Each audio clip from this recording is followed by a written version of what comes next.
Eu sou pastor, então tudo que eu falar aqui é importante que você entenda que vai ser pautado num princípio, o princípio bíblico. E eu poderia simplesmente repetir tudo aquilo que foi falado aqui, citando apenas textos e fazendo alusões bíblicas. E, na verdade, tudo aquilo que foi falado e toda motivação que foi exposta aqui é um conteúdo bíblico. Eu sou filho de uma menina que engravidou com 13 para 14 anos. Ela havia saído do Nordeste, da Paraíba, pararam em Minas Gerais e depois chegou no Rio de Janeiro. Ela se envolveu com um homem casado que na época tinha 35, 36 anos de idade e ela 13 para 14. Ela engravidou e, segundo ela, de onde ela veio, ela sequer sabia que uma criança nascia de um relacionamento sexual. Ela não tinha esse conhecimento há 50 e poucos anos atrás. Meu pai depois casou mais 7 vezes. Me deram para 5 famílias diferentes. Eu não tinha um protocolo familiar. Eu não tinha um vocabulário familiar. Eu tive que sobreviver à tentativa de abusos dos meninos mais velhos. Eu tive que sobreviver à escassez de ver os outros meninos terem coisas que eu nunca pude ter na época. Mediante a isso, depois de um tempo, eu descobri que eu era mandado embora das casas por falar demais, por às vezes usar uma expressão que era permitida na casa anterior, mas não fazia protocolo na casa agora que estava me recebendo. Minha mudança era feita numa bicicletinha e numa bolsinha com 4, 5 peças de roupa e um quichute. Depois de muito tempo, eu descobri que uma coisa perigosíssima era falar. Aliás, na maior parte das vezes que eu falei, eu me dei mal. As pessoas me baniram de seu convívio por causa do que eu falava. Então eu descobri que me embotar seria o melhor caminho, que ficar quietinho e que evitar falar, porque isso gerava muito problema. A timidez tomou conta da minha vida e eu praticamente não falava. Não falava de minhas demandas, de minhas questões, de meus traumas. O tempo foi passando, eu fui crescendo. Obviamente tive muita dificuldade com a primeira namorada. Eu precisava de falar para que isso acontecesse. Se fosse hoje, seria mais fácil. Por detrás de um teclado, pessoas ficam românticas, corajosas. Aliás, hoje você pode marcar um encontro com Brad Pitt. Se encontrando com Pedro de Lara. Porque na internet você põe a imagem que lhe convém. Certo tempo passou e eu jamais imaginaria que um dia eu estaria trabalhando com comunicação, estaria trabalhando com família, estaria trabalhando com motivação, seria pastor, seria presidente de um conselho de pastores da cidade do Rio de Janeiro. Jamais imaginaria que eu seria solicitado por dia, às vezes, mais de 100 vezes, pessoas do Brasil e de outros lugares, procurando um espaço na minha agenda, para me ouvir, para ouvir o que eu tenho a dizer. E por quê? É isso que eu quero falar com vocês. Por quê? Porque eu encontrei uma coisa que todo ser humano emocionalmente saudável procura. Às vezes mesmo de forma involuntária, sem fazer o reconhecimento. Todos nós aqui queremos uma coisa: ser felizes. Algumas pessoas acreditam que a sua felicidade está no dinheiro, então vamos lá. Dizem que o dinheiro não traz felicidade, mas manda buscar. Dizem que o dinheiro não traz felicidade, mas a pobreza também não traz. Mas a grande verdade é que ele é um dos elementos que faz as pessoas felizes. E quem acha que a felicidade está nele, vai atrás dele. E, aliás, a própria Bíblia diz que o dinheiro responde por tudo. Isso é uma verdade. Mas também nós precisamos de família, nós precisamos de saúde, nós precisamos de realizações, nós precisamos de tantas coisas para sermos felizes. E é isso. Por isso que me deixaram para o final. Se eu falar besteira, acabou. Certo? Logo depois vem alguém aqui e faz o fechamento. Mas eu preciso refletir com vocês. E eu quero começar ou mostrando para vocês como você alcança seu objetivo. Esse é o meu propósito aqui hoje. Como é que você pode chegar onde deseja, alcançar o que almeja? Como é que você pode ser reconhecido por você mesmo? Olhar para você e gostar daquilo que está vendo.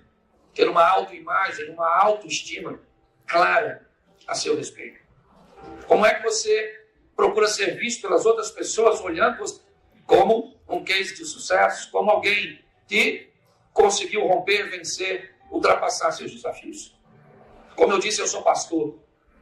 E eu não vou ficar citando o nome Bíblia, porque eu não gosto, eu não vim aqui para fazer um culto. Eu vou chamá-lo de livro, porque ele é um livro, ou ela é um livro da minha vida. Então, todas as vezes que eu falar que está escrito no livro, automaticamente eu quero que vocês entendam que está escrito na Bíblia. Se você gosta de anotar, eu iria sugerir que você anotasse os lugares que eu vou dizer onde está escrito, o que podem se tornar chaves extraordinárias para mudar sua vida para sempre. Não apenas para te dar grana, money, dinheiro, la plata, mas para lhe dar razão, significado. Eu nunca vi nenhuma definição definir o ser humano de tal forma, e ela diz assim: o mesmo Deus de paz vos santifique em tudo, e todo o vosso espírito, alma e corpo. Aqui nós temos a definição do que é o ser humano. O que é uma pessoa? Como é que essa pessoa pode alcançar seus propósitos? Primeiro ela precisa saber quem ela é, quem você é. Quem é você? Por que você age, reage? Por que até hoje você frequentou lugares extraordinários, investiu recursos, proveu-se de ferramentas, e talvez você nunca alcançou o resultado esperado? Das duas, uma. Ou você pode ter ido a lugares onde as ferramentas não eram boas, e sim um excelente marketing para divulgá-las. Ou talvez você não colocou em uso aquilo que recebeu. Porque muitas pessoas, essa é a minha receita, têm o dinheiro para comprar o remédio, mas não fazem o uso adequado da medicação. Elas têm recursos, acabaram obtendo em suas mãos aquilo que poderia curá-las, sará-las, restaurá-las, mas provavelmente interromperam ou sequer iniciaram o processo de cura. É importante você saber que pessoas têm corpo. E corpo tem necessidade de corpo. Pessoas têm alma. E alma tem necessidade de alma. Não se dá coisas do corpo para a alma e não se dá coisas de alma para corpo. Pessoas têm espírito. E não se dá coisas do espírito ou que alimenta, que cuida. É como o seu carro. Para ele funcionar, basicamente, você tem que oferecer a ele 3 fluidos. Esqueça de colocar óleo e coloque bastante combustível e água. E você vai ver o que vai acontecer com o seu motor. Coloque combustível e óleo. Esqueça de colocar água e você vai ver o que vai acontecer com o seu motor. Coloque água e óleo e esqueça de colocar combustível e você vai ver o que vai acontecer com o seu motor. Ou seja, para que meu carro funcione, eu tenho que ficar atento principalmente aos 3 fluidos. As luzes irão acender, dizendo que há necessidade de água, porque se não houver arrefecimento, já o meu motor funde. Vai necessitar de óleo, porque se não tiver lubrificação, já o atrito vai danificar e vai estourar tudo. Se não houver combustível, por mais ignição que se estabeleça, o motor não anda. Pessoas, às vezes, investem muito no corpo, mas esquecem de investir na alma, e aí sua vida não funciona. Pessoas, às vezes, investem muito em espiritualidade, mas esquecem de investir no corpo e na alma. Então eu preciso que você entenda que se nós somos compostos dessa trindade, talvez esteja aí uma das semelhanças que temos com o Criador. Precisamos entender que com o corpo eu alimento, eu descanso e eu me exercito. Com a alma, eu mantenho meus relacionamentos, minhas realizações e o lazer. Com o espírito, eu ofereço a leitura, a oração ou a reza, como você queira, e a meditação. Quando eu estabeleço a formação de um indivíduo saudável, eu estou preparando uma pessoa para romper todos os desafios. Eu vejo pais dizendo, eu dou de tudo para meu filho, por que ele tem esse comportamento? Tudo o quê? O que é tudo para você? Um quarto, uma boa escola, boas roupas, um carro, um smartphone, é isso? Tudo que você dá para ele é só para atender as demandas do corpo? Mas ele tem um abraço, o carinho, o eu te amo, as tarefas que serão feitas em família, para a alma dele se satisfazer. Ele tem a oração, a reza, como você queira, o acionar os céus e o mundo que transcende o entendimento. Seja isso feito para o seu casamento, para os seus filhos, para os seus negócios, para o que for. Hoje eu vejo pessoas caminhando muito bem em apenas uma dessas áreas. Ou são espirituais demais, mas sofrem com demandas do corpo, da necessidade, do dinheiro, das coisas, dos bens materiais. Vejo pessoas muito bem na área dos bens, ganham milhões. Eu frequento hoje lares, desde das comunidades carentes até os alfaviles. Eu converso desde pessoas que recebem um salário mínimo até gente que tem fortuna com mais de 1 bilhão. E todos eles têm que olhar para a mesma coisa. Quem eles são? Corpo, alma e espírito. Eu brinco disso. Ou falando disso no meu relacionamento, quando eu falo de relacionamento de casais. Quem aqui já não viu sua esposa fazendo mais ou menos assim? Eu estou cansado. Eu estou cansado. Sabe? Como eu não sumi. Você vai chegar aqui e eu não vou estar aqui. Estou cansado de tudo. Minha vida é uma droga. E o marido olhando, normalmente a racionalidade fazendo ele olhar apenas as necessidades do corpo, ele diz, está reclamando dele. Sabe quantas mulheres gostariam de andar no carro que você anda? Morar na casa que você mora? Usar a bolsa que você usa? E ela fala, não é isso. Eu quero carinho, cumplicidade, massagem nos pés. E ele fala, tá bom, vou parar de trabalhar, ficar fazendo essa palhaçada. O que ele não entendeu é que ele faz coisas boas para o corpo. Esqueceu de cuidar da alma. Então você não tem que parar de fazer o que você faz, você tem que fazer aquilo que você não faz. Você já escutou isso aqui? É assim que funciona. Então, se você quer realizar seus propósitos, eu vou te dar um caminho bem legal aqui, rapidinho. Vai ser com anestesia, você não vai nem notar. Quando você vê, já acabou. Certo? Se você é um corpo, alma e espírito, é importante você abastecer os três. Porque se você quer ter alta performance e bom desempenho nas suas tarefas, as 3 áreas têm que estar legal. Ok? Pessoas sadias do corpo, pessoas sadias da alma, pessoas sadias do espírito, elas conseguem resolver, equacionar as coisas, solucionar os problemas.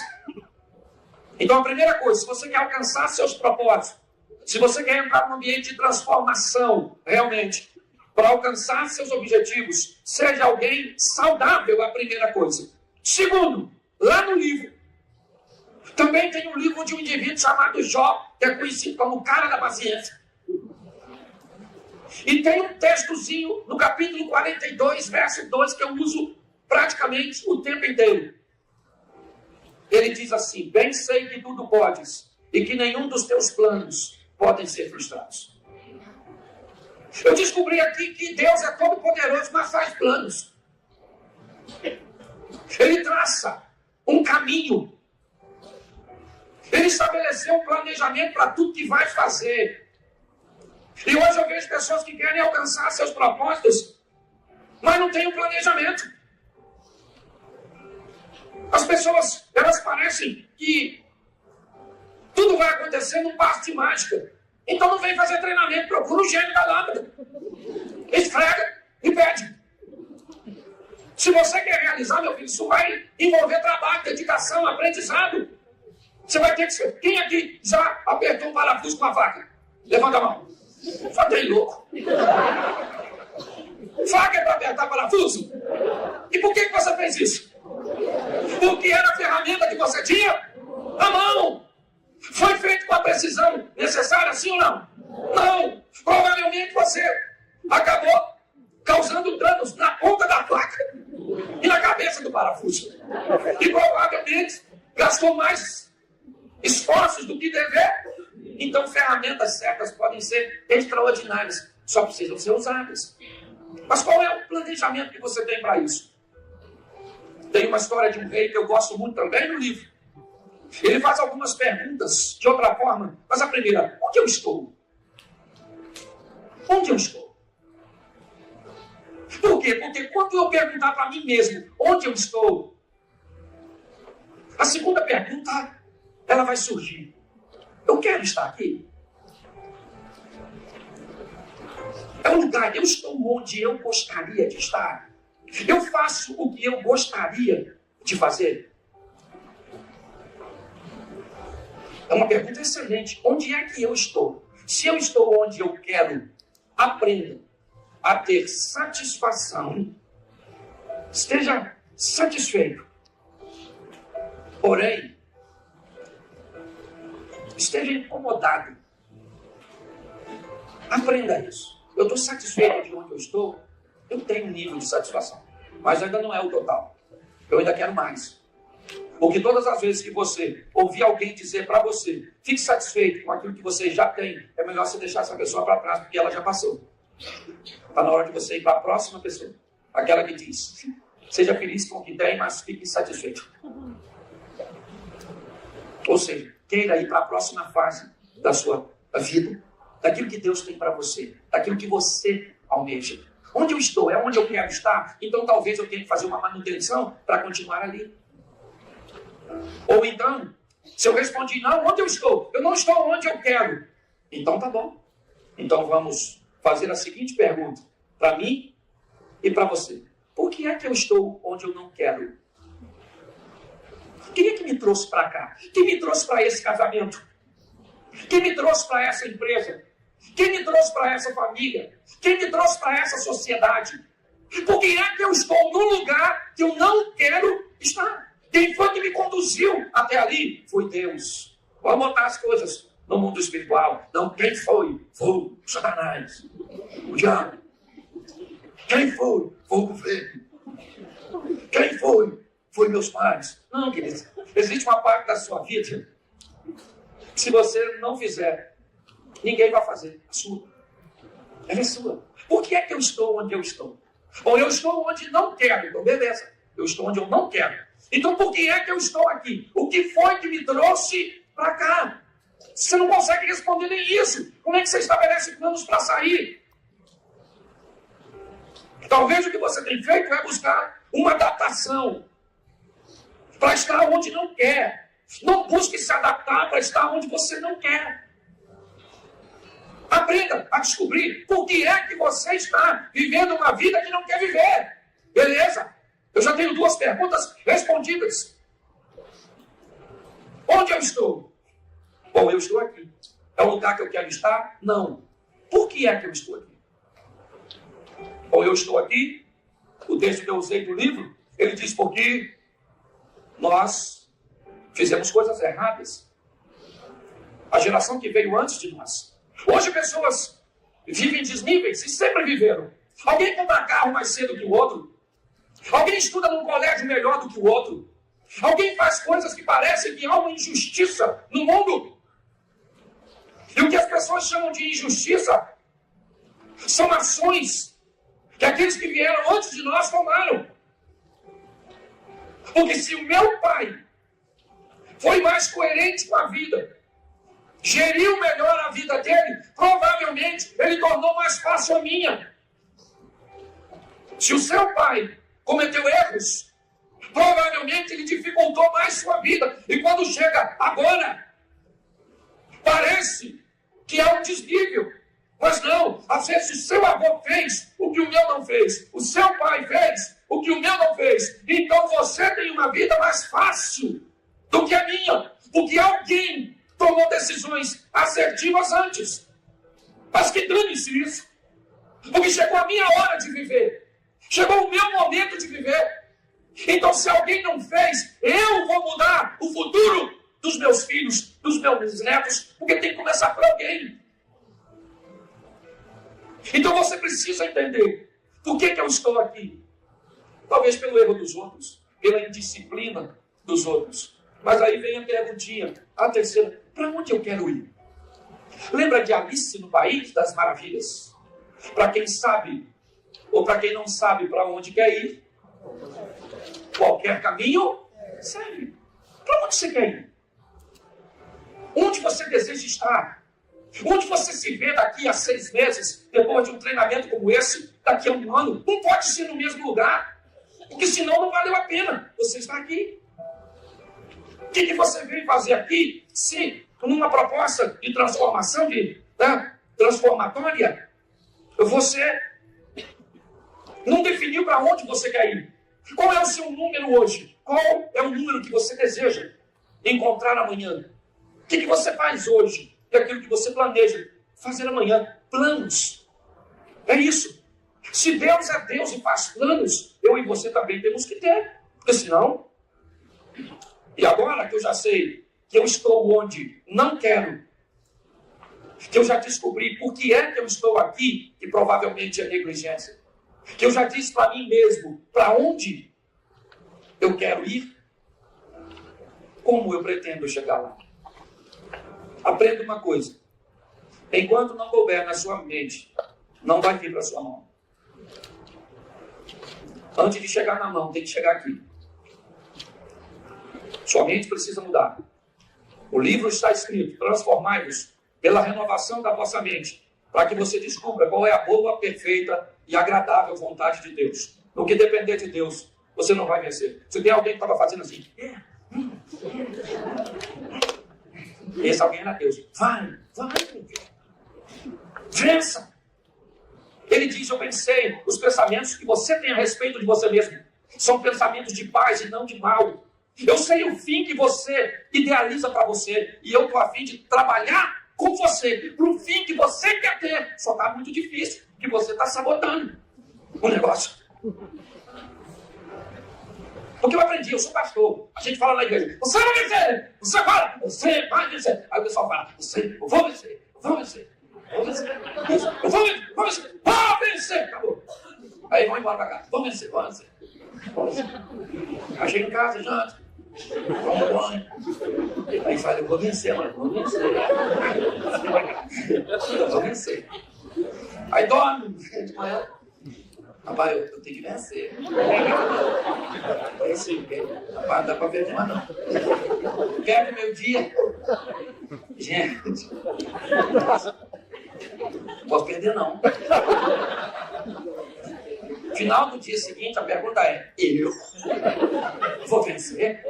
O que era uma afirmação, agora virou uma interrogação. Qual o caminho? Enquanto não entrar na sua mente que você é vencedor, que você pode, pastor, eu não posso, então vai embora. Esse homem morre. Entendeu?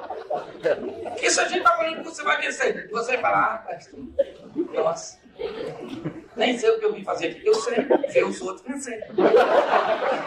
Vai, eu vim barricado. Não, na verdade. Poxa. Então se alguém fala assim: eu quero, fala comigo, fala assim: você já está enjoado desse negócio de falar? E eu já estava ali enjoado. Eu que me tratar, mas eu não sei falar. Porque tem gente que parece que tem cabeça de rolinha. Você fala: o cara vai vencer. É muito difícil, mas alguém vence. Pelo amor de Deus, torça pro Flamengo. Você vai aprender alguma coisa, né, Vascaíno? O Eduardo está comigo aqui. Certo? Então, se você quer vencer, uma máxima: sobreviva ao fracasso. Porque antes de vencer, vai fracassar. A Bíblia diz: olha só, o livro, pergunta se está a Bíblia. Tá? Só um livro. Diz que um cara chamado Pedro sobrevivia da pesca. Preparou seu barco e saiu para pescar. Todo pescador que sai para pescar, espera pescar muito peixe. Peixe bom e peixe grande. Grandes expectativas. Todas as expectativas não correspondidas têm tendência a gerar frustração. Por isso que a maioria dos casais se frustram depois que casam. Que espera que seu cônjuge o que ele nunca disse que faria. Ah, eu queria um homem romântico, casou com um filho de Shrek. Quer romântico. Ah, eu queria uma mulher que cozinhasse, casasse com a prima da escravizaura. Mas não, casa com uma mulher revolucionária, vai ter que ser astronauta. Depois diz que eu sou engraçado. As pessoas nutrim umas expectativas muito erradas. Quantas mulheres aqui gostariam de ganhar, casadas gostariam de ganhar, filho casado ou solteiro, que namora, gostaria de ganhar flores do marido 3 vezes por ano, levanta a mão. Olha aí, quantidade. Só 3 vezes por ano. Oxi, tem mulher que não ganha nenhuma. Deixa eu te falar, quantos homens aqui foram treinados nos lares das flores? Vovô mandando para vovó, titio para titia, papai para mamãe. Você cresceu vendo flores sendo entregues para a mulher? Levanta a mão. Aí tem uns 10 aqui nessa. A turma das flores. E tais cabeças que viram não repetir. Então, pastor, mas eu gostaria que o marido mandasse flores para mim. É simples, ensina. Dá a ferramenta a eles para ele aprender. É disso que nós estamos falando. O que você faz? Pega o celular dele e bota lá, dia 8 de março, Dia Internacional da Mulher. Eu quero flor. A flor é essa. Telefone da floricultura. A menina que atende Isabel. E o preço da flor é tal. 12 de julho, dia do namorado, também quero flor. Agora a floricultura é essa mesmo aqui. Isabel, você fala de novo. E agora a flor é essa. Meu aniversário é esse. Isso. Aí bota para despertar um dia antes e um dia depois nas 3 datas. O que você está fazendo? Educando, me divido. Nunca aprendeu? Você quer que o outro te dê o que ele não tem? É isso que nós estamos fazendo. E aí então coloca lá. Aí toca, dia 7 de março. Floricultura. Floricultura? O que é? 12 de junho? Independência do Brasil. Aí tá lá, dia do mendigo, caraca, dia do namorado, nem lembrava, não. Vou lá ligar pra Isabel. Aí liga Isabel, dia 8 de março. Amanhã é Dia Internacional da Mulher, né? Tem do homem também? Não, né? Pois é. Essas flores aqui, tá? O nome do cartão é esse. Aí o que faz? A flor vai ser entregue em sua casa, querida. Você está ensinando. O que você faz? Prepara um vaso, bota em cima da mesa, bota as flores, prepara uma comidinha, bota uma roupinha de combate, e espera ele chegar. Quando ele chegar, você faz assim, ó. Você lembrou? Você lembrou? Ficou lindo, Ficou linda. Coma essa comidinha e depois você vai me comer. Aí, ele come a comida e come assim. No dia seguinte, 9 de março.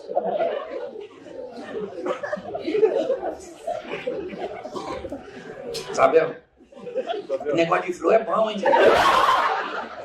Marca aí na sua agenda aí também. 12 de junho. Isso. Aniversário dela também. Setembro, dia 5. Isso. E bota assim aleatoriamente, mais umas 2 ou 3 vezes. Vou mandar flor. Eu não sabia que flor era bom assim, não.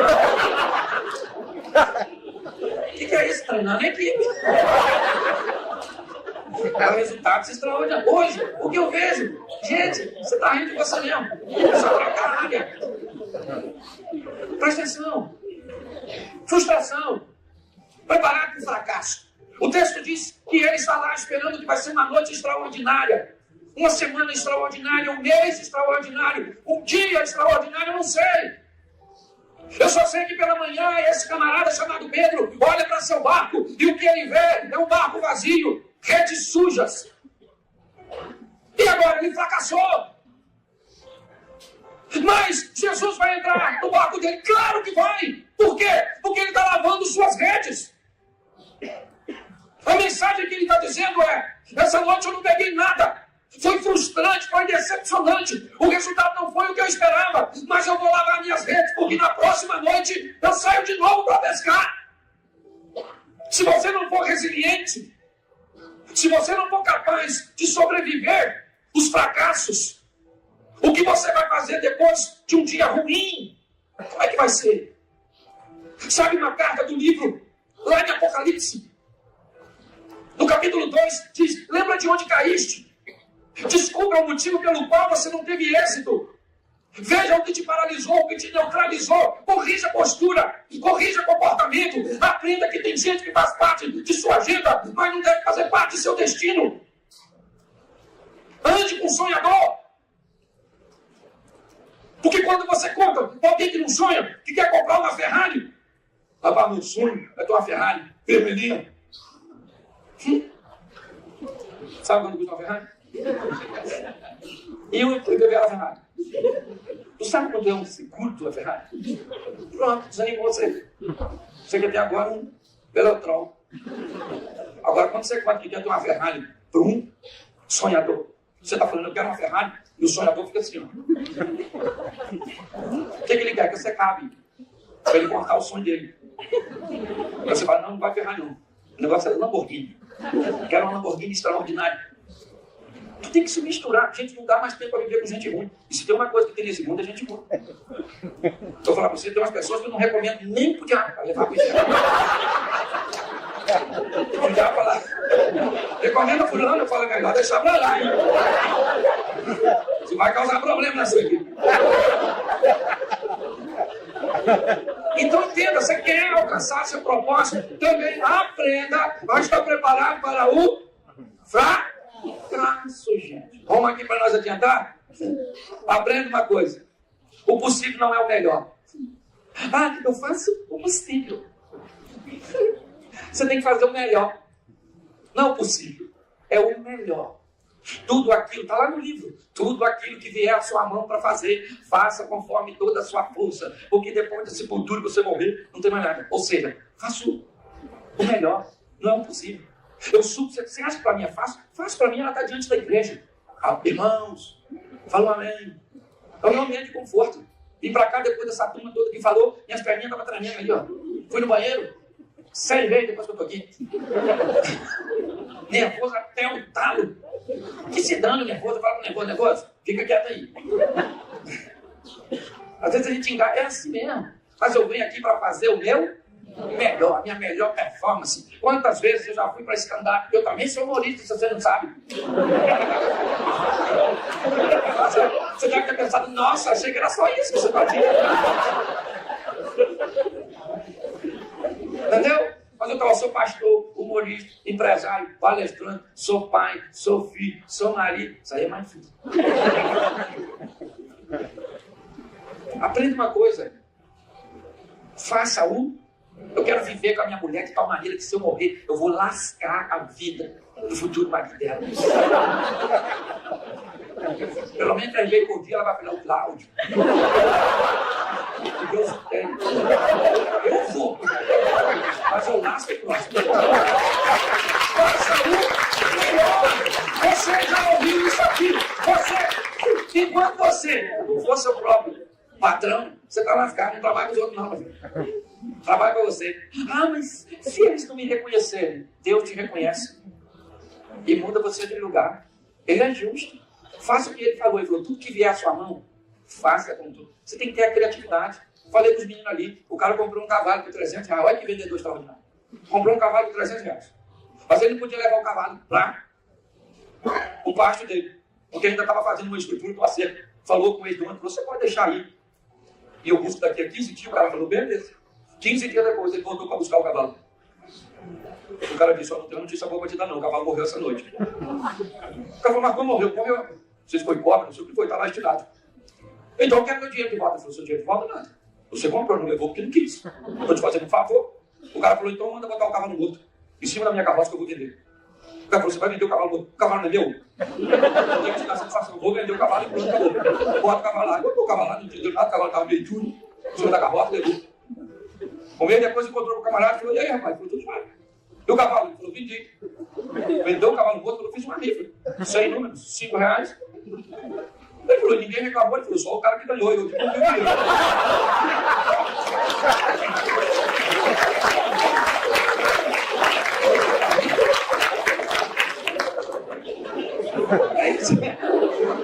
Você achou que era o mais esperto de todo, né? Pois é. Escute só, é importante que você entenda, que você precisa fazer o melhor que você puder. Melhor. Vai falar, seja o melhor para ser soberbo, para ser melhor do que quem? Do que você mesmo.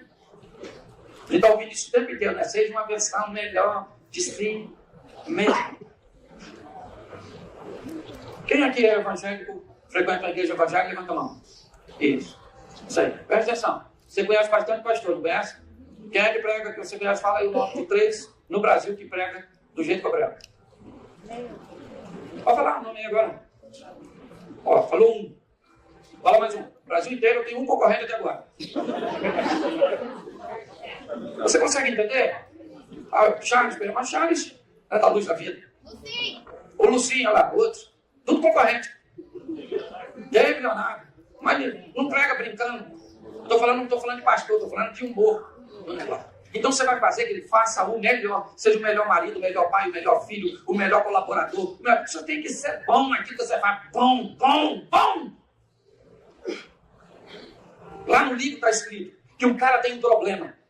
Ele é o rei. Pronto. Ele tem um problema para resolver. O que ele precisa de um músico. E aparece um indivíduo no cenário bíblico. Sabe por que ele é conhecido? Porque matou um gigante. Por isso. Fala, quem matou o gigante? Davi, mas ninguém sabe que ele era um exímio músico. Um camarada que sabia se comportar em qualquer tipo de ambiente. Quer que eu leia o texto do livro? Leio para vocês. Falei para vocês anotarem. Então vamos lá.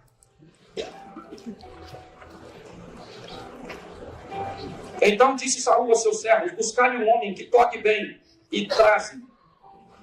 Então um de seus moços diz, eu tenho visto um filho de Jessé o belemita, sabe tocar, é valente e vigoroso, é homem de guerra, é prudente nas palavras, é gentil de presença, e Deus é com ele. Preste atenção. Eu quero alguém que sabe tocar bem. Eu sei, mas além de tocar bem, eu sou bonito, eu tenho uma postura, eu sei me comportar no palácio, eu sou alguém valente, eu posso fazer a mesma coisa que todo mundo está fazendo, mas além do que todo mundo está fazendo, eu tenho algumas particularidades que são minhas. Você quer saber?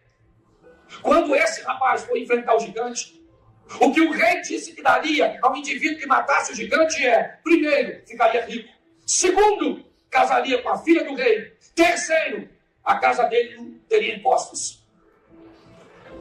Sabe o que Davi fez? Cumpriu a tarefa e matou o gigante. Sabe o que Saul fez? Não deu riqueza para ele. Não deixou ele casar com Merab, sua filha.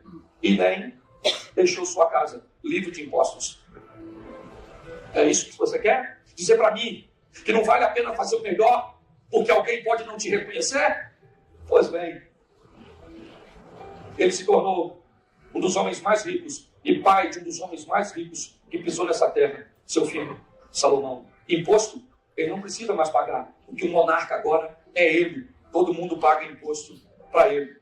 A filha do rei que se casaria com ele seria um casamento articulado, por conveniência. E ele casou com a outra filha do rei, que o amava. Aprenda uma coisa, se Deus for o validador do seu amanhã, é lógico que junto com suas decisões assertivas, saiba de uma coisa, você se torna imparável. Não tem crise, não tem problema, não tem nada. Agora preste atenção como Deus lida com uma coisa, se você quer alcançar seus propósitos. Supervisão. Oferecer uma visão minuciosa para aquilo que foi feito. O próprio Deus, todas as vezes que cria todas as coisas, o termo que é dado, se você quer anotar, vai aí. Gênesis 1:10, o finalzinho diz, e viu Deus que era bom. Gênesis 1:12, o texto diz, e viu Deus que era bom. Tudo o que ele fazia era supervisionado no final. Ele observava o que tinha feito, via que o que fez estava certo e passava para a próxima fase. Era assim. Talvez o exemplo de Deus fazer as coisas seja o nosso. Vamos lá. No livro Gênesis 1:1, no princípio, céus e terra. Céu primeiro, terra depois. Logo depois de criar céu e terra, ele traz a luz. Porque o que Deus está dizendo é: nunca faça nada nas escuras. Traga claridade para seus negócios. Traga claridade para os seus relacionamentos. Traga luminosidade, clareza, informações para aquilo que você deseja fazer. Sabe o que ele faz depois? Levanta a terra. Antes de criar qualquer coisa, ele estabelece alicerce, firmeza. Preste atenção. É o Deus criando as coisas, estabelecendo um modelo para mim e para você. Quer ter sucesso e êxito para realizar as coisas? Traga clareza. Quer realizar as coisas? Traga base, fundamentação, estrutura. As pessoas constroem seus relacionamentos, seus negócios em ambientes totalmente movediços. Quando nós olhamos para isso, o que vemos? Pessoas fracassando e buscando culpados por isso. Supervisão. Tem uma história de um diretor de marketing. Nos Estados Unidos é muito comum. Tá? Principalmente, na maioria, mas principalmente nos estados do sul, que são um pouquinho mais, o clima mais ameno, conservarem verdadeiros jardins, gramados na frente das casas. E um diretor de uma empresa de marketing tinha um belo jardim e precisava cortar sua grama. Então ele fez contato, muitos jardineiros autônomos prestam serviço, e ele ficou espantado porque chegou um garoto de 18 anos com as ferramentas, e ele não esperava ver um menino tão jovem trabalhando de jardineiro. Um menino muito educado, cortou toda a grama, removeu, aparou, fez tudo. E o homem ficou observando aquele garoto. E no final, o menino disse para ele: o senhor deixaria eu usar seu telefone, por gentileza? E o homem, encantado com o comportamento e o trabalho daquele garoto, daquele rapaz, disse: claro. Mas ele ficou perto, escutando a conversa. E o menino então liga para uma senhora e pergunta para ela: a senhora não está precisando de um jardineiro? E a mulher disse: não. Ele disse: mas além de cortar a grama, eu removo todos os resíduos. E ela disse: meu jardineiro também faz isso. E ele disse: mas eu lubrifico todas as ferramentas, deixo tudo limpinho e ainda faço uma poda. E isso eu não cobro, ela disse. Mas o meu jardineiro também faz isso. Ele disse: mas eu tenho uma agenda flexível e posso atender a senhora até mesmo em momentos emergenciais. E ela disse: o meu jardineiro também faz isso. Ele disse: então vamos lá, para fechar. Eu tenho um preço extraordinário. E ela disse: o preço do meu jardineiro é bom. Eu já tenho jardineiro. Muito obrigado. E ele disse: então boa tarde. E desligou o telefone. Então o diretor de marketing olhou para ele e disse para ele o seguinte: acho que você acabou de perder uma cliente. E ele disse: não, o jardineiro dela sou eu, só estava fazendo uma pesquisa de satisfação. Você não sabe você já ouviu tudo isso? Eu poderia ficar citando textos bíblicos para tudo aquilo que foi falado. Por isso, eu quero impulsionar você a ler o livro. Mas preste atenção e eu termino aqui. Uma das histórias, talvez mais conhecidas da Bíblia, é de um rapaz chamado José.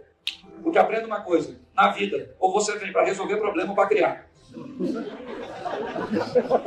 E aprenda uma coisa, a vida é algo extraordinário. Ela aproxima pessoas diferentes. Porque pessoas tendem a trazer para você coisas que você não tem. Isso é a beleza da vida. Por que é que pessoas diferentes se unem? Por que um proativo trabalha do lado de um lerdo? Acha que dá uma raiva. Eu falo, vão, eles estão esperando a morte. O proativo fala: vambora! E o lerdo fala: calma, não vai acabar hoje não. O que a vida está falando para os dois? Proativo: aprenda com o lerdo, desacelere, tu vai infartar. E o que a vida está falando para o lerdo? Acelera, mundo. Anda um pouco. Não precisa ser na velocidade do próximo, porque não é saudável. Por isso, para uma mulher, quando se que um casal, estava falando de casal que é a minha área, uma dominante casa com o paciente. Dominante com o paciente, pensa num. Fomos os dois num restaurante comer. É uma tripulação. A comida não está boa. O paciente fala, nossa, esse tempero está ruim, não vou comer isso não. Vou comer só um pouquinho aqui e vou deixar. E aí o dominante diz, tá ruim essa droga mesmo. Vou chamar o garçom aqui, que nós não vamos pagar isso não. O paciente fala, pelo amor de Deus, pelo amor de Deus. Pelo amor de Deus, fala baixo, não faz isso comigo, não. Não, nós vamos pagar e vamos embora. Vou pagar uma hora. Eu não vou pagar nada. Deixa que eu pago, não é dinheiro. Porque dominante, ele quer resultado e controle do paciente. Ele quer descanso, fuga de qualquer problema. E o dominante diz, chama o garçom aqui, e vai ver, eu vou falar aqui. E fica falando que a gente paga, você vai ver o barraco. O paciente fala, então fica aí que eu vou pro carro. Você vai rindo. Então na vida só tem dois tipos de pessoa, o que cria problema e o que resolve. Um problema está para resolver, está lá no livro, Gênesis. Que problema é? O sonho do maluco lá. Um faraó malucão lá, que formou um bagulho. Mas explica aqui. Muito engraçado o livro. E aí ninguém interpreta o livro, chamaram o Zé, o cara estava preso. Da prisão para governador, que isso não aconteça no Rio de Janeiro. Olha só que beleza. E lá naquele ambiente, ele é chamado para dar um significado de um sonho. E assim que ele chega. E ele diz, olha, o sonho significa que vai ter muita prosperidade durante um tempo, depois muita escassez. É esse o significado do sonho. É esse o problema que você tem para resolver. Mas não foi isso que fez de José um cara extraordinário. Não foi identificar o problema. Foi trazer solução. A vida dele muda quando ele diz, pega um homem que mude o sistema de plantio, colheita, armazenamento e comércio do Egito.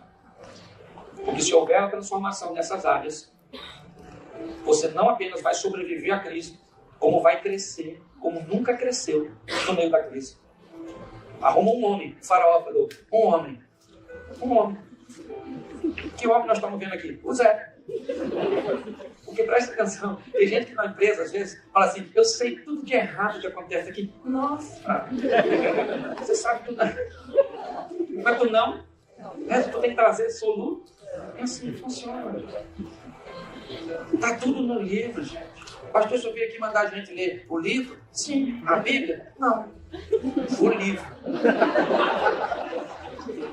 O livro. Vocês vão ler o quê? Vai ensinar você a ser marido que você não sabe. Vai ensinar você a ser mulher que não sabe. Vai ensinar você a ser sogra. Aí a oficina foi para vocês entenderem. Vai ensinar você a ser filho, ser pai, a ser companheiro, a trabalhar em equipe. É assim que funciona. Por quê? Seu objetivo precisa ser cumprido. Qualquer justificativa que justifique seu fracasso, lembre-se, ainda continua sendo fracasso. Você tem que vencer. Por quê? Porque você foi criado para vencer. Vencer. Vencer. Você acha que o garoto de Xerém, sabe o que é Xerém? Xerém foi feito no 6º dia, Deus já estava indo embora. Antes de cruzar a porta do quarto dele, ele falou Xerém. Encontrei a felicidade, estou casado, meu pai casou 8 vezes, estou no primeiro casamento ainda. Fiz 30 anos agora, nem sabia que minha mulher ia viver tanto. Nossa, muito irritante. Fico feliz, tem 2 filhos, um neto, está chegando uma netinha agora, uma nora, uma igreja, tem amigos. Porque as pessoas gostam de me ouvir, você sabe por quê? Porque eu sou feliz. Milionário? Claro que sou, tenho mais de 1 milhão. Todo mundo que tem mais de 1 milhão é milionário. Agora nós estamos indo para o bilhão. Está longe. Está longe, hein? Mas caminhando. Agora, mais do que resultado, busque aceitação. Entendeu? Vá para o inferno, não. Pô, pastor, não acredito no inferno. Lá não precisa de fé para entrar, não. É a concorrência.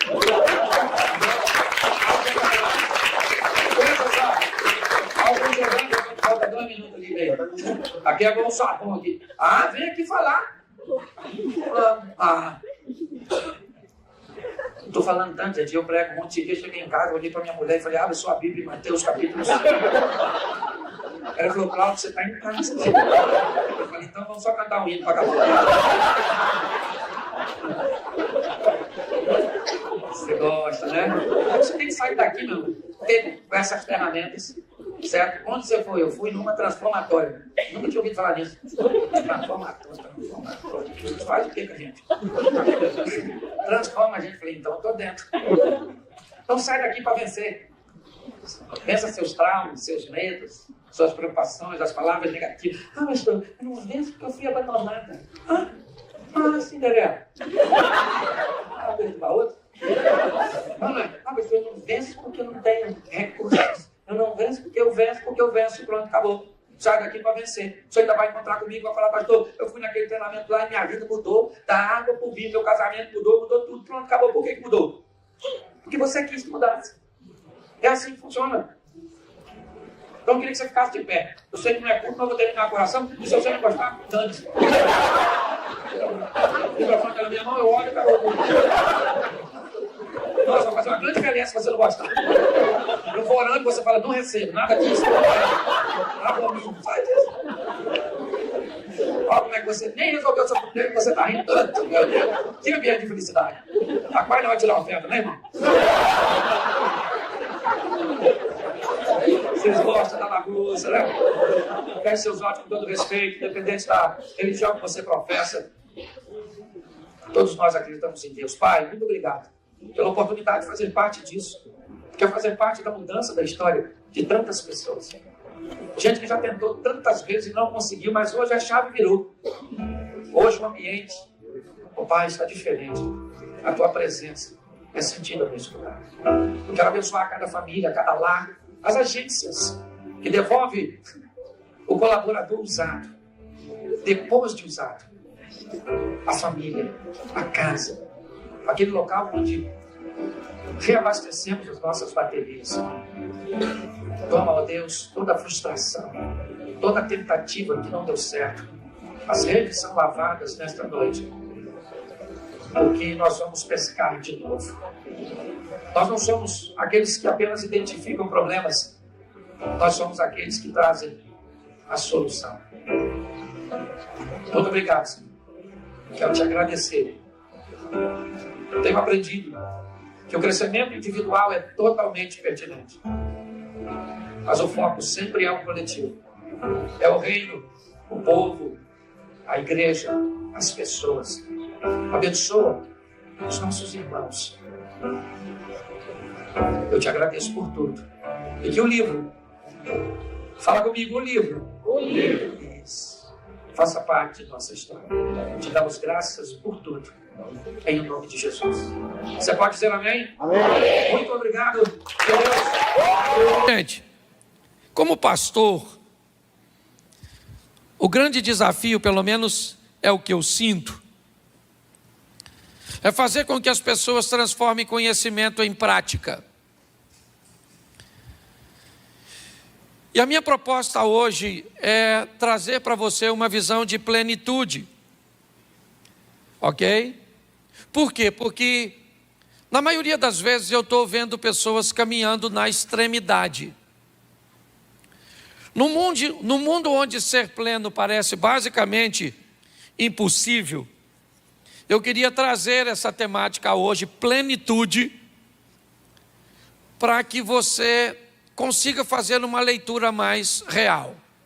Eu vou pegar aqui a mensagem do pastor Rafael, não vou nem pegar a minha mensagem.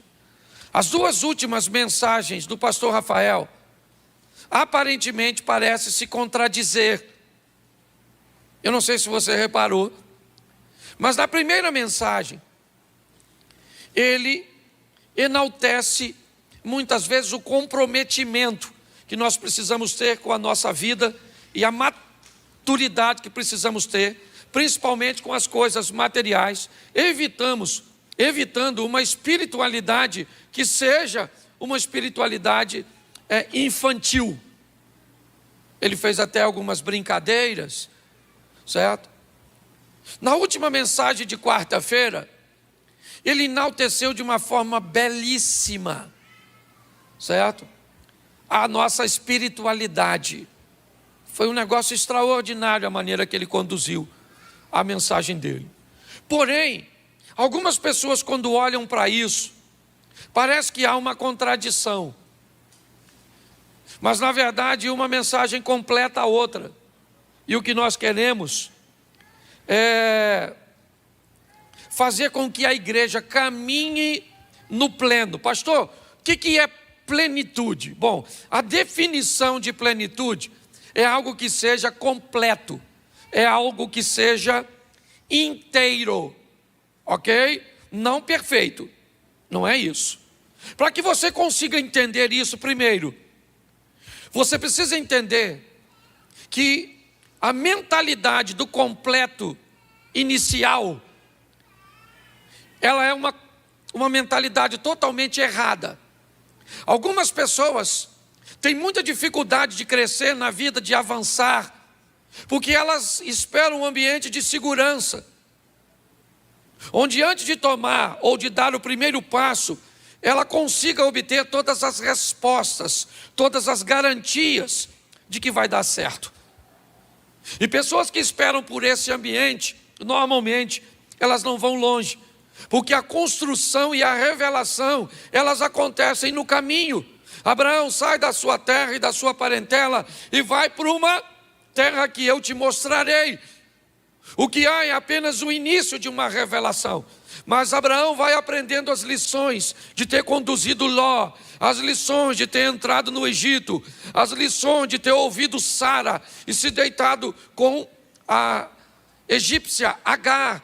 O que você descobre é que as lições da caminhada é o que vai gerar a construção de um todo. E todas elas são lições, erros que nunca mais devemos cometer, coisas que devemos praticar com mais frequência. Tudo isso. Então, eu preciso hoje, porque eu me deparei com algumas perguntas quando estava preparando essa mensagem.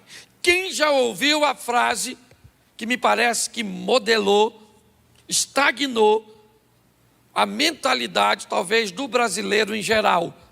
Quem aqui já ouviu a frase ou já disse: não se pode ter tudo? Nunca ouviu nem usou? Sério? Não se pode ter tudo? Isso aí. Mas olha só, uma frase extremamente comum. Olha, gente, se conforme, porque na vida não se pode ter tudo. Eu queria dizer uma coisa para você hoje, biblicamente eu já vou te mostrar onde é que a Bíblia diz isso. Alguém sabe dizer o versículo? Ou seja, a Bíblia nunca diz que nós não podemos ter tudo. Mas nós ouvimos essa frase, então a gente se apoia para nos acomodarmos com aquilo que nós não temos. Não, gente, não dá. Por exemplo, sorte no jogo, azar no amor. O que é isso? É a construção de uma mentalidade. Que se você tem alguma coisa, faça uma barganha com isso, para tolerar aquilo que você não tem. E é isso que eu quero quebrar. Hoje nós vamos mergulhar no todo.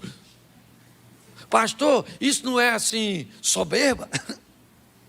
O soberbo pode ser soberbo sem ter nada. Nem precisa de tudo. Certo? Então meu propósito é desconstruir algumas coisas. Então me ajude aí, a turma da mídia, ok? Segunda carta do apóstolo Paulo à igreja de Coríntios, capítulo 9, verso 11. 2 Coríntios 9, 11. Para que lê para mim, por gentileza. Para que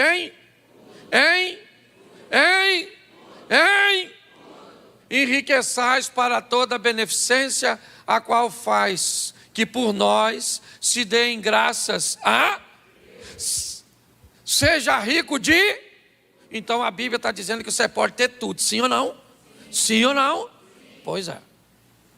Ah, pastor, mas a Bíblia diz que é para enriquecer em tudo, para ser benevolente, certo? E ajudar as pessoas, porque aí o nome de Deus vai ser glorificado através das nossas ações. Aprenda uma coisa, a Bíblia não tem problema com enriquecimento individual.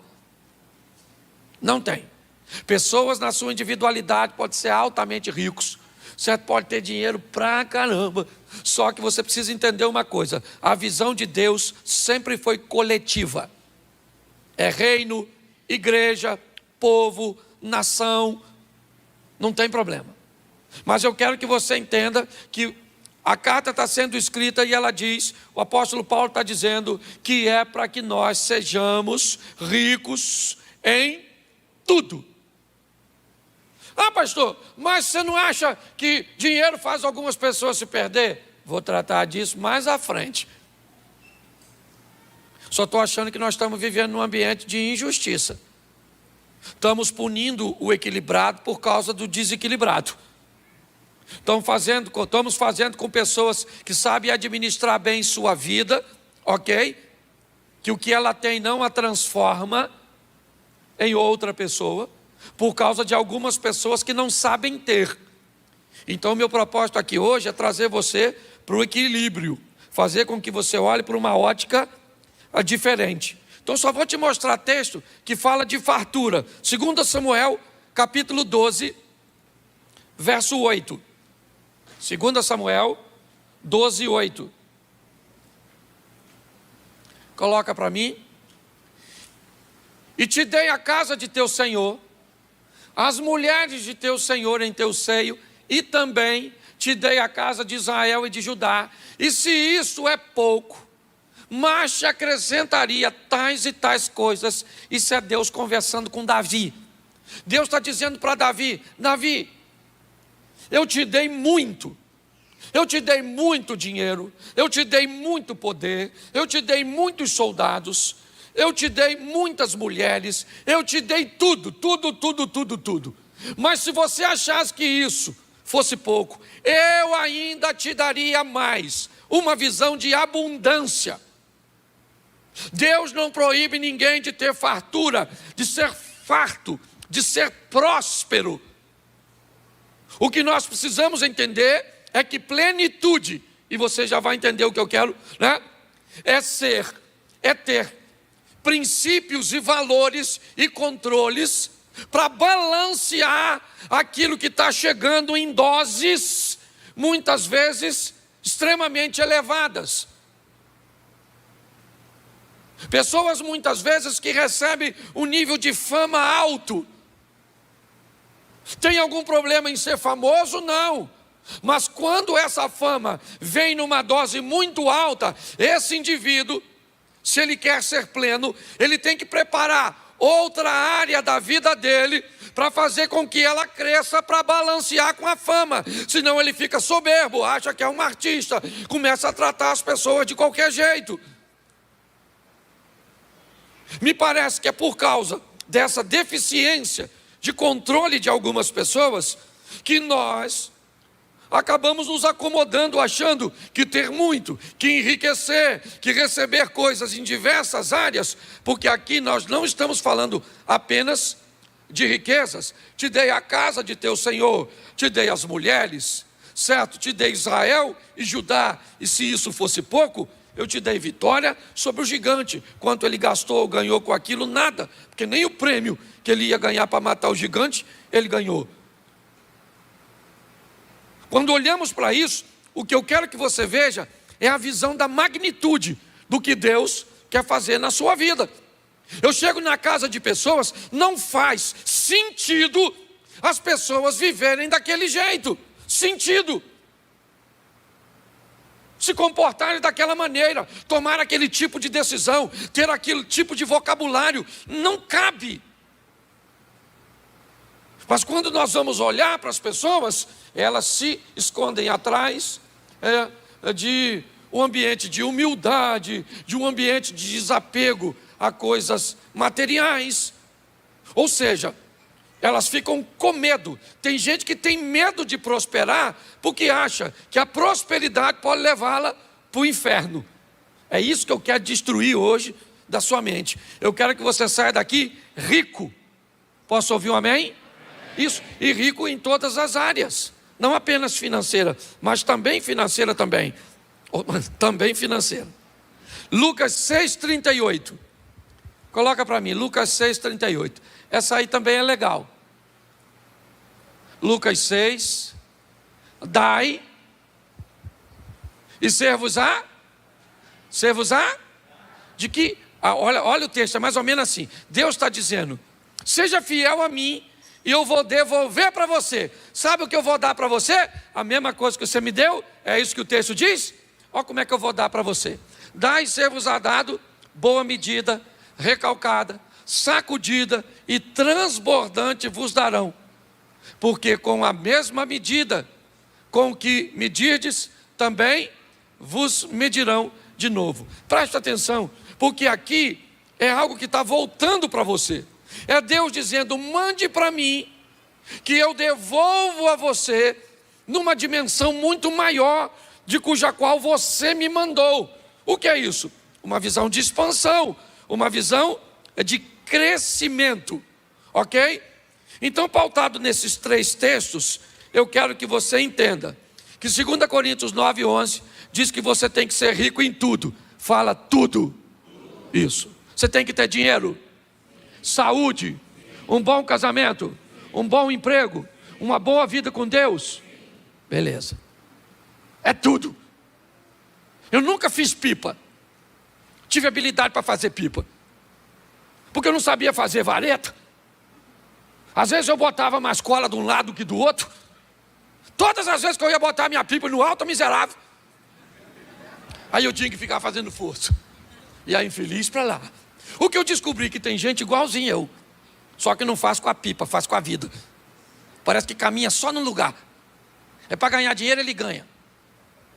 Não consegue uma mulher. Consegue nada. Aí o outro já tem uma vida extraordinária, mas não tem um tostão no bolso. Já viu, conhece um povo assim? Ele não é pleno, ele vai muito numa direção só.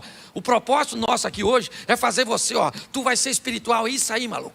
Vai embora. Certo? Aprenda a domar seu dragão, lança fogo. Mas tem uma vida espiritual maneira, tem um casamento legal, tem uns filhos maneiros, é para caminhar tudo. Tudo direitinho. Ah, pastor, eu estou lascado da saúde. Menino, ontem deu um jeito aqui na coluna. Eu já estava com um problema aqui. Aí agora, vem para cá. Eu falei, Senhor, tá ruim de ser feliz. Certo? Uma dorzinha aqui, outra lá, aquela coisa toda. Porque para gente ser feliz, ser pleno, também tem que ter saúde, sim ou não? Um pouco de cada coisa. Não é tudo de tudo. E é isso que eu quero mostrar a você. Porém, olha que texto maneiro esse aqui. Não sei se você vai reconhecê-lo, porque a gente escuta ele demais. Ele é bonito. Mateus 16:26. Te dei 3 textos de abundância. Agora eu vou te dar um dos textos mais perigosos que eu conheço. Mateus. Lê para mim a igreja do Senhor.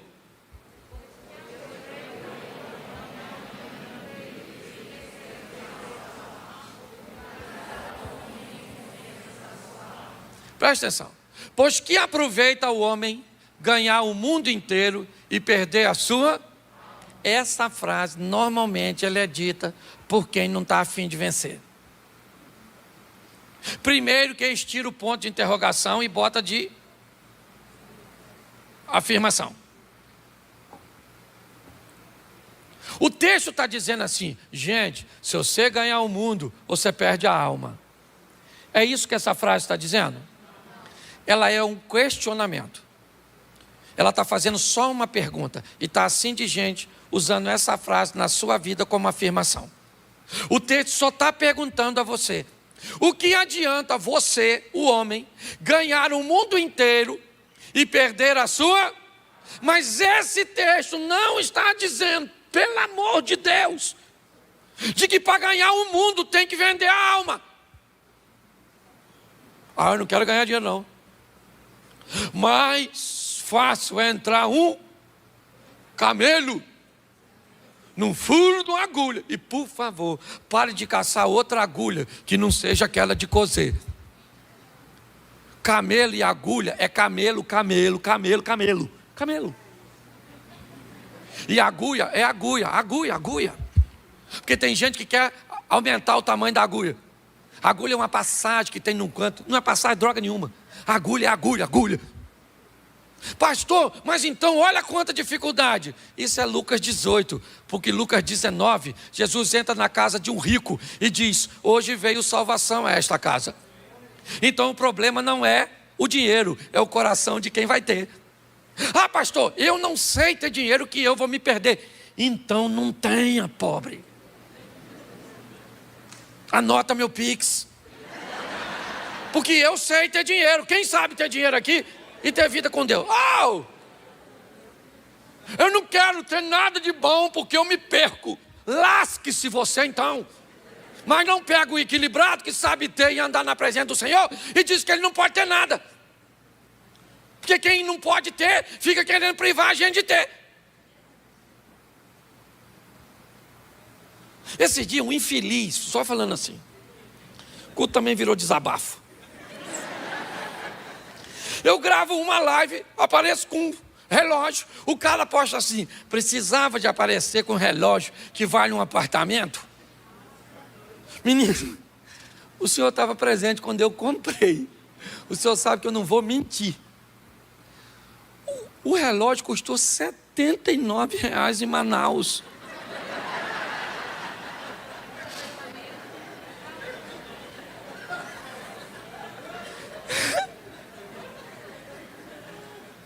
E se você ver os comentários, que absurdo, um relógio desse. E eu querendo trocar ele por uma bicicleta. Eu já trocava porque eu estava no lucro de mais de 300%. Porque quem não tem isso que eu quero que, pelo amor de Deus, destrua essa mentalidade. A Bíblia está dizendo, ganhe, até porque, coloca aí o Salmo 115. Hoje eu precisava de umas 2 horas para pregar. Salmo 115, 14.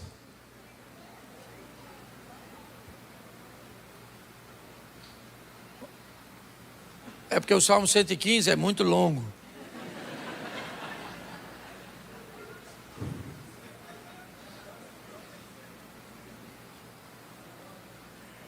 Cento e 15, 14. Ah, é porque está no final.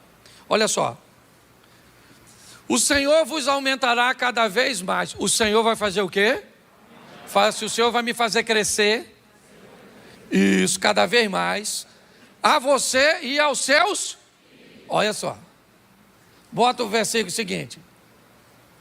O 15. Isso. Sede benditos do Senhor, que fez, o que ele fez? Ele fez o quê? Bota o 16. Os céus são céus do? Ele fez os céus e a? Ele disse que os céus são céus do? Mas a terra ele deu a quem? E quem são os filhos dos homens? Nós! Então a terra é para quem conquistar? Não! Primeira pessoa do singular. Isso. Porque quando fala nós, parece que é nós sem eu. Eu. Quem é que vai conquistar Xerém? Quem é que vai conquistar espaço? Quem é que vai conquistar recursos? Quem é que vai conquistar? Sou eu. Porque aprenda uma coisa: se a terra ele deu aos filhos dos homens, ele fez os céus e a terra. O verso lá 14 diz que ele vai nos dar mais, nos enriquecer, a nós e aos nossos filhos. Aí ele diz, fez céus e terra, e diz claramente, os céus são dele e a terra é nossa. Ou melhor, minha. Pastor, primeira vez que eu venho nesse lugar, nossa, que igreja legal, diferente. Porque Xerém é o meu lugar, é o meu bairro, é meu, maluco, está dominado. É meu. A mulher é minha, o neto é meu, é meu, os amigos são meus, é meu. Por quê? Porque a Bíblia diz que essa terra é nossa. Então para com essa palhaçada. Não, só o suficiente. Ah, pastor, eu não quero nada. Então vai embora para outra igreja. Some daqui, vai para a igreja do nada. Você está entendendo? Vai para outro canto. Porque aqui nós queremos que você, comece chegando de bicicleta, troque para moto, vá para um carro, ande nisso, naquilo, mude de casa, mude de bairro, mude tudo, mude sua gastronomia, se vista bem, viva o sensacional e depois vá para o céu. Não é permuta. Não é. Então, se a terra ele deu para os filhos dos homens, pastor, não gostei dessa palavra, porque Jesus disse assim: os pobres sempre terei convosco. Ele disse isso, sim ou não? Sim ou não? Sim, mas ele disse quem era? Ele só falou assim: Cláudio, eu até imagino ele falando comigo: Cláudio, os pobres, você sempre terá com você. Os pobres, eu sempre terei. Não está dizendo que eu tenho que ser. Aliás, não diz nem que ninguém tem que ser. Eles só vão existir, porque presta atenção, uma coisa é pobre, outra coisa é miserável. Não confunda pobreza com miséria. Certo? Tem gente que não tem expectativa nenhuma e quer viver aquela vidinha. Então, deixa eles viver. E você quer viver uns troços diferentes, quer morar num lugar diferente, quer falar uma língua diferente que ninguém na sua família nunca falou, mas você quer falar inglês. Aí seus primos olham e dizem: para conversar com a gente? Não, jumento, eu vou sair daqui.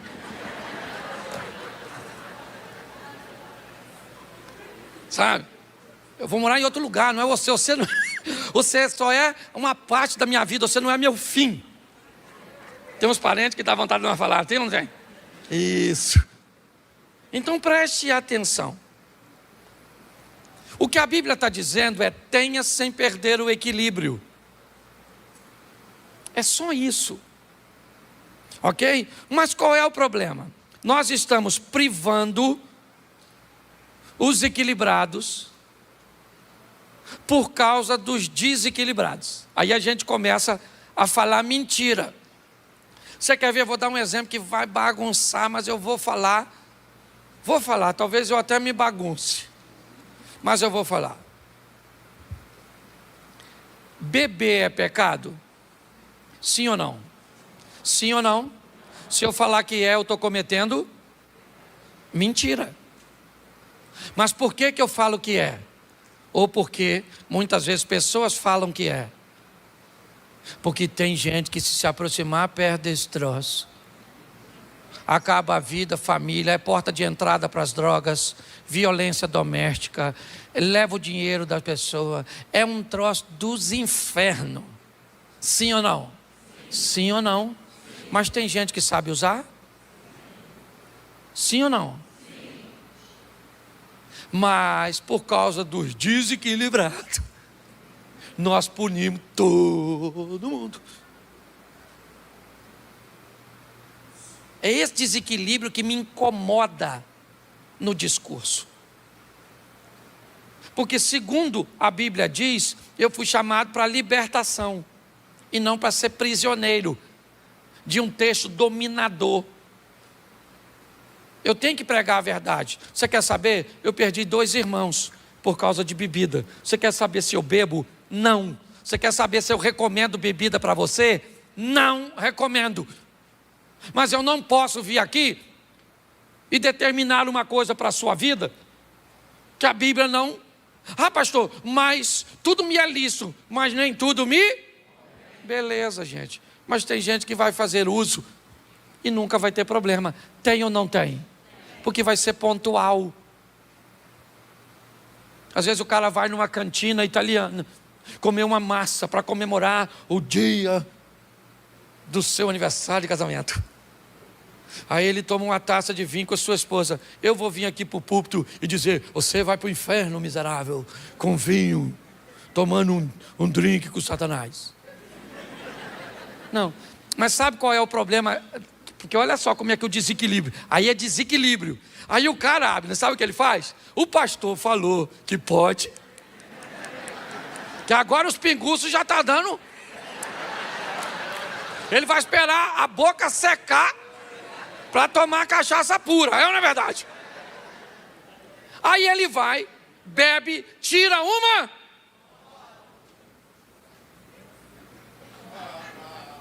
e posta. Aí, quem viu? Os desequilibrados. Caraca, maluco. O cara tá chapando. Aí o escândalo entra através de você e você vai se lascar. Agora, eu não estou aqui para contar mentira para vocês. Eu estou aqui para criar uma igreja madura, séria, habilitada para lidar com todas as coisas. Você vai em outro lugar e alguém pede para você mostrar na Bíblia dele onde beber é pecado, onde proibido você não mostra, você fica com cara de Zé Ruela. E quem te ensinou? O Zé Ruela, chefe. Estou fazendo apologia à bebida, não. Quer saber? Não beba, não beba. Não beba, não beba! Mas eu não posso contar história. Então você precisa entender uma coisa. Para você viver a plenitude, você precisa ter a sua mente livre. Livre! Livre. Livre para conversar com sua esposa, você que é casado, sobre suas preferências sexuais, você e ela. Chama a maluca e diga, e aí, querido? Que tipo de modalidade você joga? Isso. Converse com sua esposa. Maturidade. Entendeu? As pessoas se libertam quando sua mente são livres. Então, primeiro, deixa eu te dar 4 coisinhas aqui que eu acho que vale a pena. Primeiro, deixa eu ver aqui para eu não passar. Primeiro, equilíbrio não é a mesma coisa que politicamente correto. Tem alguns extremistas que se você diz, Adriana, que é para ser equilibrado, ele diz, eu não sou. Porque eu não sou politicamente correto. Não. Deixa eu te explicar. Politicamente correto, certo? É aquela pessoa que quebra princípio para favorecer a imagem em determinados ambientes. Então ela está num ambiente e ela acha que se ela der um parecer negativo àquele ambiente, ela vai ser discriminada, certo? Ela vai perder prestígio. Então mesmo que ela não concorde, e por exemplo, eu fui no evento do Raul Gil, aquela roda de fogo. Então eu estava num ambiente que não era o meu, sendo entrevistado por 3 mulheres mais o Raul Gil. E eles me perguntaram o que eu achava sobre a homossexualidade. E eu fui categórico, ok? No que eu penso e nos meus valores. Educado, obviamente, equilibrado. Por quê?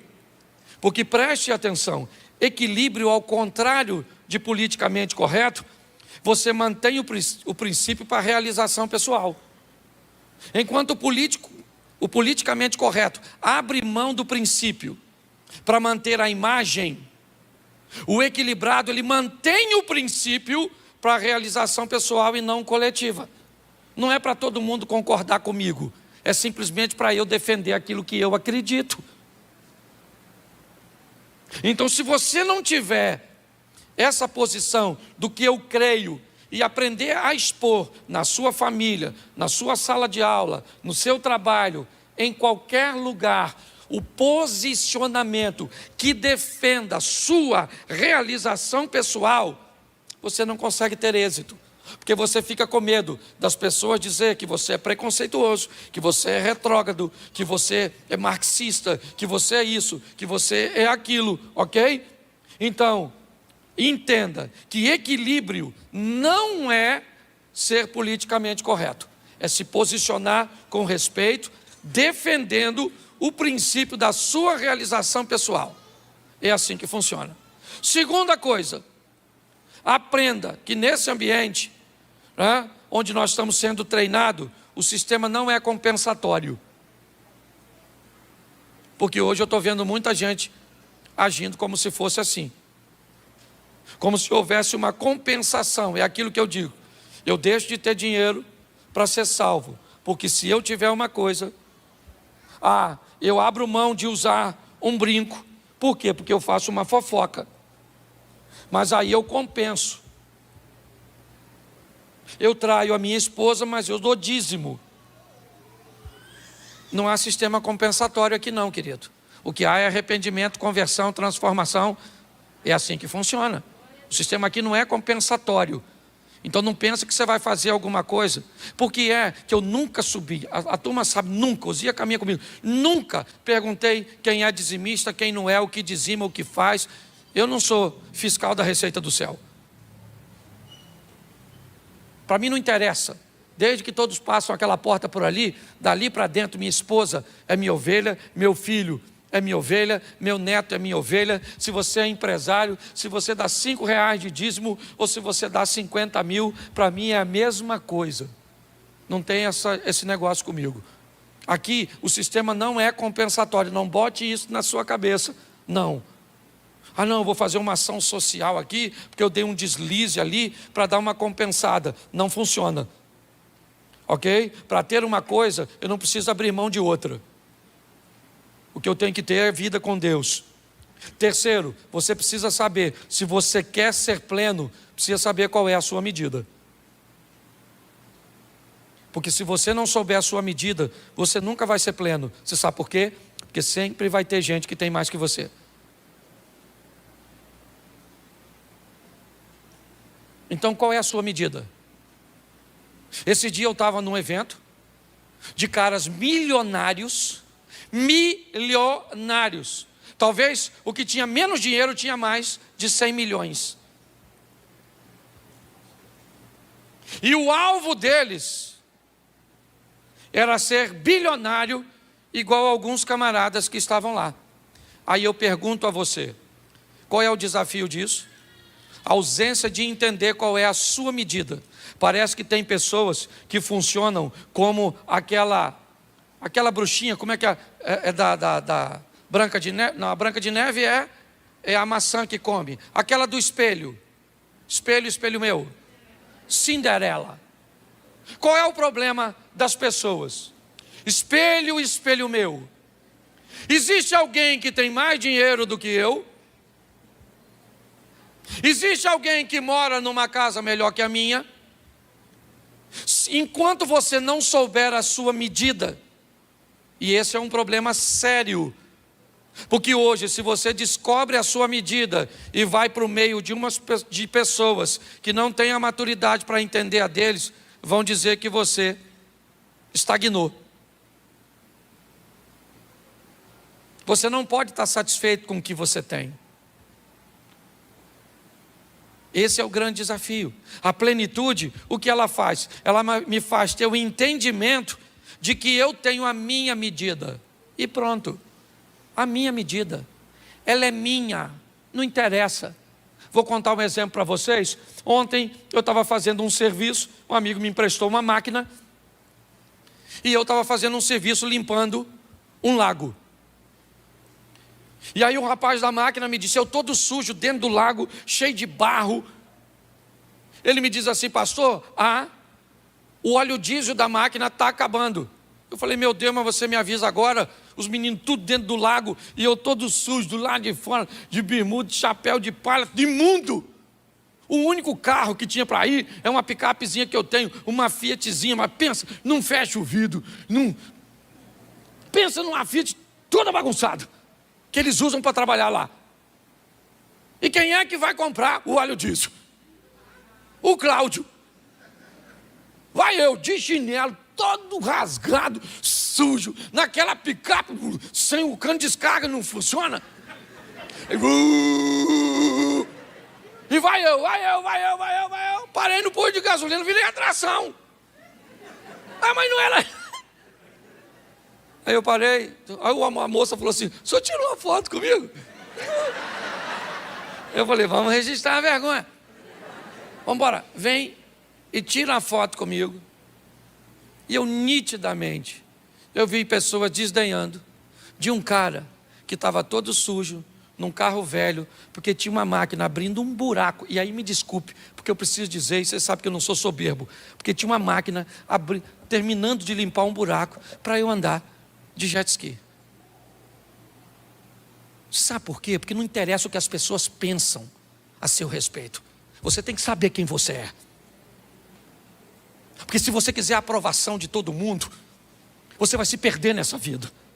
Não é assim, descubra a sua medida, ela é sua. Enquanto você não descobrir a sua, você vai ser um ser insaciável, o tempo inteiro pedindo a Deus coisas que você nem precisa. Você quer ser pleno? Descubra qual é a sua medida e viva a sua medida, senão nunca haverá plenitude para você. Aprenda isso.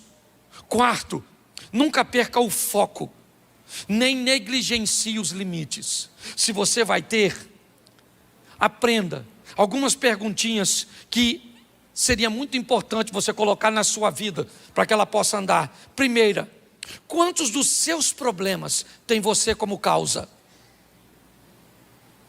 Quantos dos seus problemas tem você como causa dos seus problemas?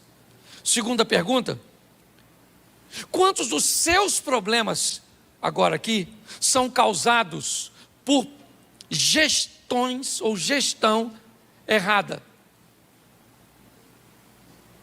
Terceira pergunta, você tem medo ou se sente inseguro?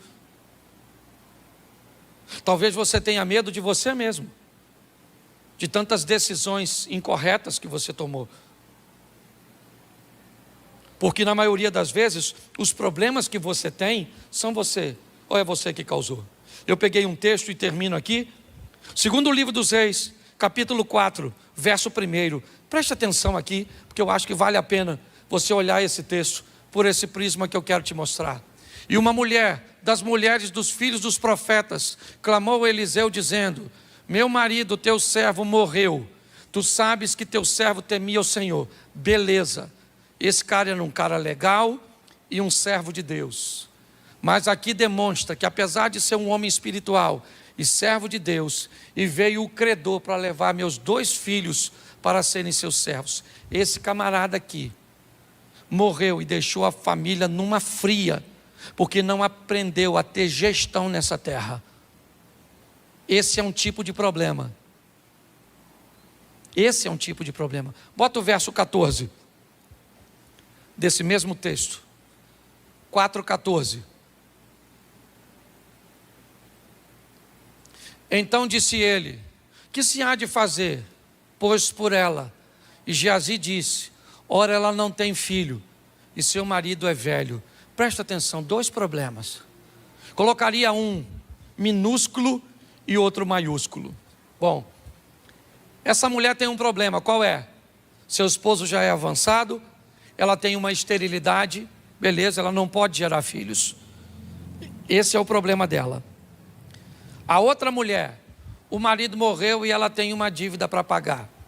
Se nós estivéssemos agora diante desses 2 problemas, qual hoje nós seríamos capazes de sair daqui? Com certeza que poderíamos ajudar essa mulher a resolver de forma assertiva o primeiro ou o segundo problema. O primeiro ou o segundo? Por que o primeiro? Porque o primeiro era de ordem material e foi causado por ela mesma, sim ou não? Isso. O problema que ela está enfrentando é um problema que o marido deixou para ela, de gestão. Hoje eu vou falar com você, a maioria das pessoas que eu vejo e converso, tem problemas causados por gestão. Quantas mulheres nós temos aqui estéreis? Talvez pouquíssimas. Quantas pessoas nós temos aqui com câncer? Talvez pouquíssimas. Quantas pessoas nós temos aqui com um problema dessa magnitude? Aquele problema que o médico não consegue resolver, que ninguém consegue resolver. Mas eu vou dizer para você, com absoluta certeza, mais de 90% das pessoas que estão aqui dentro, hoje, têm problemas causados por elas mesmas, ou por pessoas próximas. O problema é gestão, não é diabo, é gestão. É posicionamento, é postura. Isso melhora a vida na terra. Quer ir para o monte orar? Beleza, isso te leva para a vida eterna. Investe em você e tem que fazer. É isso que eu quero que você entenda. Não quero puxar você para o desequilíbrio. Eu quero você no monte, orando, espiritual, falando língua estranha, recebendo dons, vivendo sensacional. Mas eu não quero você sair do monte e ter que ir embora para casa a pé, porque você não tem dinheiro para passagem. Eu não quero ver você chegando aqui de carro zero, num carrão, morando numa casa, com uma conta bancária extraordinária, mas alguém que, apesar de tudo isso, não tem vida nenhuma com Deus. Meu propósito hoje é chamar você para ser inteiro, não é perfeito.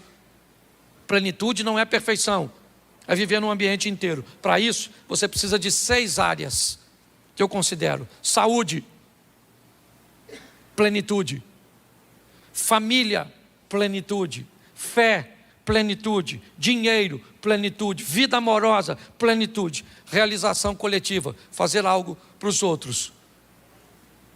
O que eu tenho? Eu tenho um pouco de tudo isso.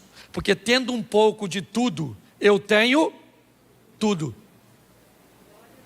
É só isso.